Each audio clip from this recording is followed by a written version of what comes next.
Flexi cap fund और कि multi cap fund क्या आपके लिए होते हैं एक बेहतर इन्वेस्टमेंट चॉइस। आज यह वीडियो में इसके बारे में हम एनालाइज करते। चलो वीडियो शुरू करते हैं। हेलो दोस्तों, welcome to holistic investment .in YouTube channel.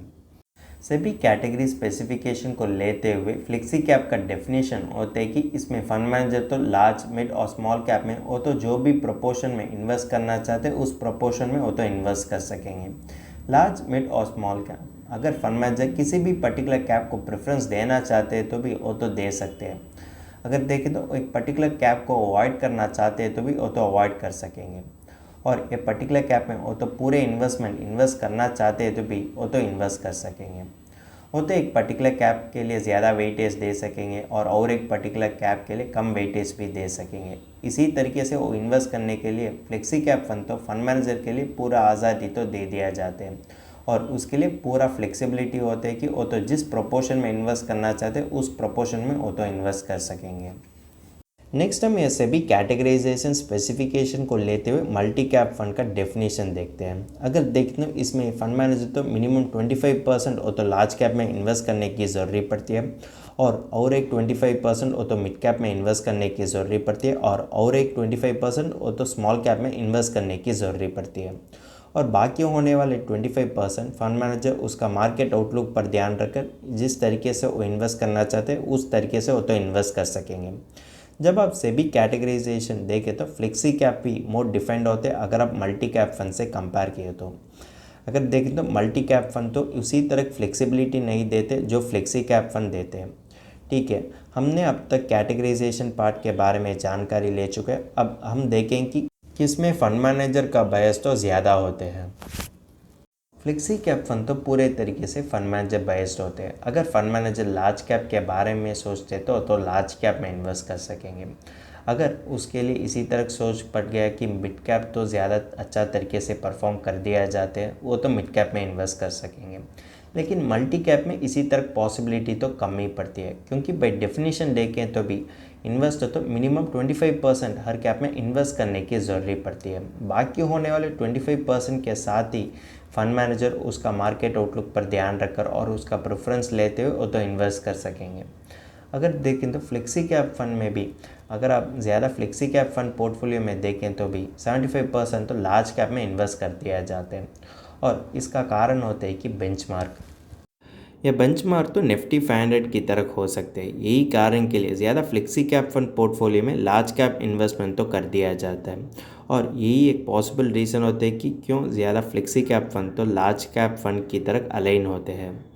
हम कंसिडर करने वाले चौथे चीज़ होते हैं कि डाइवर्सिफिकेशन के बारे में। अगर आप फ्लेक्सी कैप फंड और मल्टी कैप फंड में देखें तो जिसमें ज़्यादा ब्रॉडर डाइवर्सिफिकेशन होते हैं।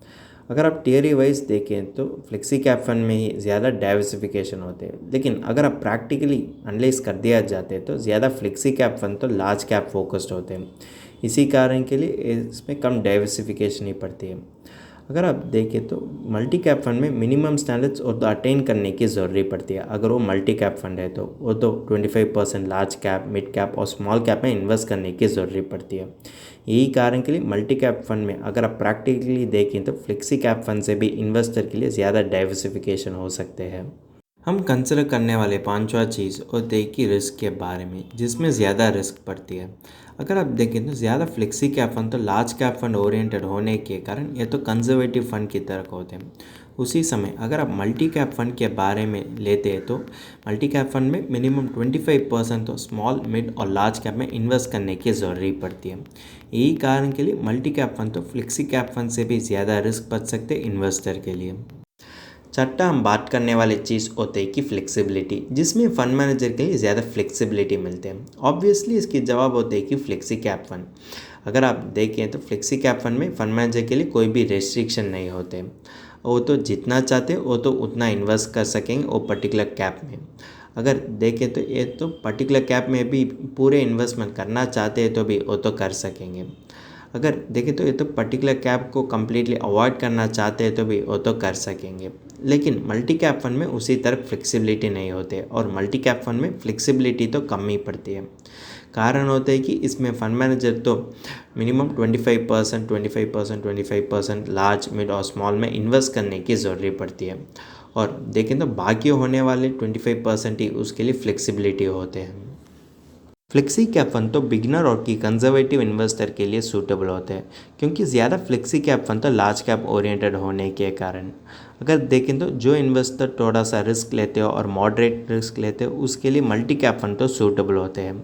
हमने अब तक फ्लेक्सी कैप फंड और मल्टी कैप फंड के बारे में डिटेल एनालिसिस तो कर दिया जाते हैं। अगर आपने किसी भी पॉइंट को चोट कर दिया जाते तो उस पॉइंट के बारे में आप तो ज़रूर कमेंट सेक्शन में बताइए। मैंने आपके लिए उस पॉइंट के बारे में क्लैरिफिकेशन मिलने के लिए मदद करता हूँ। अगर आप तो यह फ्लेक्सी कैप फंड और मल्टी कैप फंड के बारे में समझने के लिए और यह फ्लेक्सी कैप फंड और मल्टी कैप फंड चुनने के बारे में कोई भी संदेह है तो आप तो नीचे देने वाले लिंक को उपलब्ध करते हुए हमारे फाइनेंशियल प्लानर के साथ एक इनिशियल कंसल्टेशन को बुक कर सकेंगे। वो तो आपको इन्वेस्टमेंट डिसीजन लेने के लिए मदद कर सकेंगे।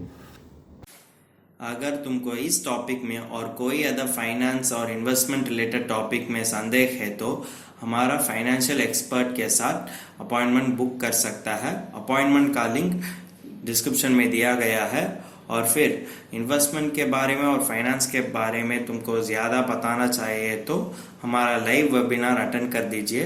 वेबिनार का लिंक भी डिस्क्रिप्शन में दिया गया है। वेबिनार एब्सोल्युटली फ्री है। इस वीडियो तुमको पसंद है तो लाइक कर दीजिए, फ्रेंड्स के साथ शेयर कर दीजिए और ज़रूर सब्सक्राइब कर दीजिए। धन्यवाद।